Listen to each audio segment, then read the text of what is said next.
Hi అండి, అందరికీ good morning. ఈ రోజు అయితే అస్సలు లేకపోతే కాలేదండి, చాలా నీరసంగా ఉందన్నమాట. నైట్ అయితే కనుక 1 గంట వరకు మూవీస్ చూసాం. కుబేరు ఏమి పడుకోవడం మానేసి నేను మా అబ్బాయి మా ఆయన గారు కూడా అండి. మార్నింగ్ కూడా మా అబ్బాయి లెగనాను అనమాట.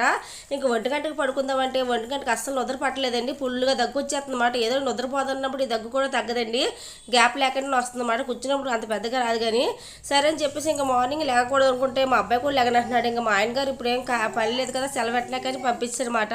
నువ్వు లేచి క్యారీ చేయడం మన కష్టపడి ఊపిరి పెట్టుకుని అయితే రైస్ ఒకటి పెట్టాను. తర్వాత అయితే పెరిగేసి కొంచెం ఆవకాయ ముక్క అయితే వేసి పంపించాను మా అబ్బాయికి అయితే కనుకండి. తర్వాత వచ్చేసి నేను ఎప్పుడు మా అబ్బాయికి రైస్ ఉండేటప్పుడు టీ ఎట్టుకుందాం చూస్తే పాలు ఇరిగిపోయినాయి. గిన్నె ఏమైనా ప్రాబ్లం అని చెప్పేసి నేను మరగబెట్టిన పాలు అయితే ఉన్నాయి కదా, అవన్నీ కాపీ పెట్టుకుందాం కదా అని చెప్పి అవి మరగబెట్టిన అవి కూడా ఇరిగిపోయాయండి.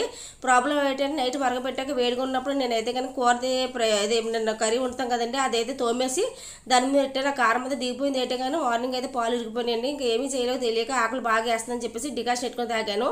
మీరు ఎప్పుడైనా డికాషన్ తాగట్లేదు కామెంట్ సెక్షన్ చెప్పండి. అప్పుడప్పుడు ఇలా తాగుతుంటాను. ఓకే ఫ్రెండ్స్, నేను పెట్టి